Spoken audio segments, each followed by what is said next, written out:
On parlait, Monsieur Mustapha Adib, des dérives en matière de droits de l'homme et l'empêchement de la MINURSO d'effectuer son mandat. La MINURSO qui est par ailleurs amputée de sa partie, de sa composante politique et administrative depuis près de 4 ans maintenant, sans pression aucune de la part du Conseil de sécurité de l'ONU. Quelle est l'ampleur, vous qui avez été soldat dans l'armée royale, quelle est l'ampleur des dérives, de la répression marocaine contre les Sahraouis dans les territoires occupés?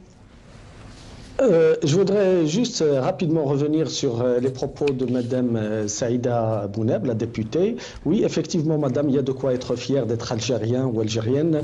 L'Algérie est l'un des rares pays africains ou arabes où l'on peut lire dans la Constitution que tout un peuple peut être là pour défendre l'autodétermination des peuples. Il y a vraiment de quoi être fier. Et nous, au Maroc, libres Marocains, on vous envie pour ça. Je reviens à votre question. Concernant la MINURSO, moi j'ai travaillé, je connais très bien le Maroc et donc j'étais officier dans l'armée de l'air marocaine. Et je peux vous confirmer que toute instance qui pourrait être introduite au Maroc pour gérer ce conflit, elle va être corrompue par le pouvoir installé au Maroc. La corruption est l'arme numéro 1 du pouvoir marocain, que ce soit au sein de l'Union africaine que le Maroc a rejoint, et je préfère dire que le régime marocain pour ne pas y impliquer le peuple marocain, parce que le peuple marocain n'a jamais été pour ce régime installé au Maroc. L'arme principale du régime installé au Maroc, c'est la corruption. C'est pour ça que l'on voit, comme l'a dit votre invité, M. Barrouk, que vous lui avez posé la question concernant les pays qui changent d'avis concernant la réalité de l'existence de l'État et de la République arabe sahraoui, c'est uniquement par la corruption. Chris Coleman, tout le monde a entendu parler des emails dévoilés par le hacker anonyme dit Chris Coleman. On a pu y voir comment le régime marocain, il corrompt, il soudoie tout le monde. Députés français, journalistes français, même journalistes américains, ici aux États-Unis d'Amérique, ils ont été corrompus par le régime marocain pour changer leur avis et pour dire que le Sahara est marocain et pour dire que le Maroc est le plus beau pays du monde, etc. etc. La MINURSO elle-même, elle n'échappe pas à ce schéma stratégique du régime dictatorial installé au Maroc. Ils sont corrompus. Moi, j'ai vu de mes propres yeux les officiers de la MINURSO, ils commettaient des infractions oui, il y a eu les plaques d'immatriculation. Et ils n'ont jamais été poursuivis. Oui, les passeports. Ils bénéficient de beaucoup de largesse, beaucoup de quand ils sont arrêtés, ils sont acquittés, etc. Comme c'est d'ailleurs le cas pour certaines personnalités françaises qui ont été arrêtées au Maroc et à Marrakech pour homosexualité et pédophilie, et ils ont été libérés à 4 h du matin, 6 h du matin. Ils ont repris les vols, ils sont repartis en France. Et concernant l'association marocaine qui a porté plainte en France contre ces dirigeants français, mais il n'a pas eu gain de cause. Donc c'est la corruption. Concernant ma question, M. Adib, pour revenir à la répression, on le disait, la MINURSO qui est empêchée d'avoir ce mécanisme, et elle est la seule force onusienne au monde à ne pas avoir ce mécanisme de surveillance des droits de l'homme. Pourquoi le Maroc a tant peur que la MINURSO en soit dotée? Alors, pour être objectif, je vais dire que le Maroc, il prépare toujours des cartes. La carte des droits de l'homme dont la MINURSO va se saisir ultérieurement, c'est une carte pour le régime. Donc il la retarde. Et le jour où la situation va lui paraître qu'elle est sur le point d'imploser, parce que la situation au Maroc, elle est sur le point d'imploser. Le peuple marocain, il commence à en avoir marre, il va y avoir un problème. Alors, le régime marocain, il détient cette carte d'autoriser ou d'accepter à ce que la MINURSO va se saisir de la question des droits de l'homme au Sahara occidental. C'est une carte. Et il va le rebondir le jour où il va voir qu'il est en train de perdre sur le front militairement, parce qu'il va sûrement perdre. Et il ne peut Pour pas quelle tenir raison? contre une guérilla. Pour quelle raison, Monsieur Adib? Et Parce que donc, vous le décrivez justement, vous décrivez l'armée marocaine, vous dites ce colosse aux pieds d'argile avec des soldats démoralisés qui ne croient pas en la thèse marocaine sur le Sahara occidental, c'est bien cela? tout à fait, je le confirme. Les Marocains, les soldats marocains, quand ils rejoignent l'armée marocaine, la majorité d'entre eux, ils rejoignent l'armée comme un gagne-pain, pas pour être sûr de la cause dont ils défendent. Vous n'avez qu'à prendre l'exemple des militaires marocains déployés dans des conflits extérieurs dans le cadre des Nations Unies comme casque bleu.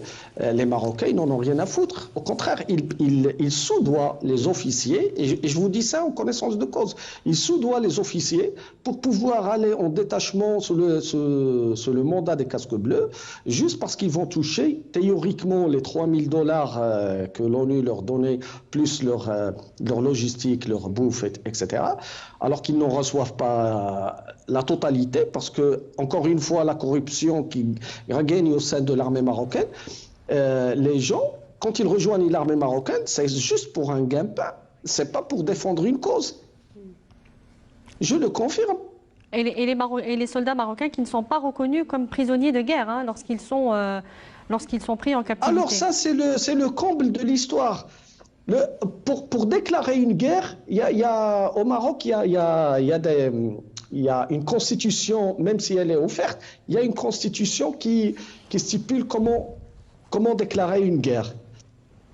Alors, la déclaration de guerre, elle n'a jamais été respectée au Maroc, non pas maintenant, quand l'armée marocaine, elle a dépassé le mur pour aller, soi-disant, faire évacuer les pacifistes sahraouis, des femmes, des enfants, pour les faire évacuer durant leur sit-in pacifique, c'était une violation du cessez-le-feu.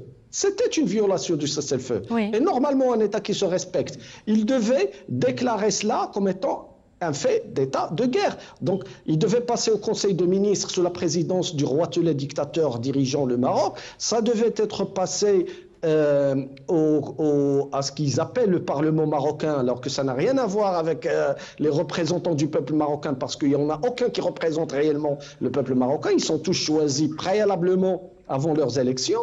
Ça devait respecter ces conditions. Ça n'a pas été respecté. Et je n'en parle même pas aujourd'hui. J'en parle pas à l'époque de Hassan II. 1975, le Maroc, il n'avait jamais déclaré officiellement qu'il était en guerre. Parce que le criminel Hassan II, il refusait de reconnaître qu'il y avait des Sahraouis qui voulaient s'autodéterminer. Et du coup, nous avons eu dans l'armée beaucoup de problèmes à cause de ça. Parce que nos militaires, ils étaient sur le mur à défendre, soi-disant, l'intégrité territoriale qui n'en est rien. Oui. Et quand ils sont arrêtés, nous avons un tribunal militaire à Rabat dont le nom, et déjà, il tire la sonnette. C'est le tribunal militaire permanent, alors qu'il ne devait pas être permanent. Un tribunal militaire, théoriquement, il se réunit et se dissout pour des faits précis durant la guerre, etc., etc. Mais nous, au Maroc, on a un tribunal permanent. Ça veut dire tout le monde, même les civils, ils peuvent y passer, c'est même pas les militaires. Alors ce tribunal-là, quand il condamnait les gens, je parle de la première guerre, pas de l'actuelle, dans la première guerre. Alors, selon le code de justice militaire, vous pouvez poursuivre quelqu'un selon la situation. Est-ce qu'on est en état de guerre ou en état de paix? Les infractions, ils ne sont pas les mêmes. Quand on est en état de paix, la loi, elle est un peu clémente. Mais quand on est en état de guerre... C'est la loi martiale. Voilà. Alors, un déserteur, par exemple, qui déserte le front... Comme vous, monsieur Mostafa Adib. Non, je n'ai pas déserté. Moi, vous êtes présenté comme déserteur dans beaucoup de médias. Vous êtes présenté comme un capitaine déserteur. Ça, c'est la propagande. Comment pourrais-je être déserteur alors que je vivais au Maroc et que j'ai mon passeport où je rentrais, je sortais du Maroc? Non, non. Moi, j'étais radié des rangs de l'armée par décision de ce roi Télé qui gère le Maroc, sachant que j'avais déposé une demande de quitter l'armée.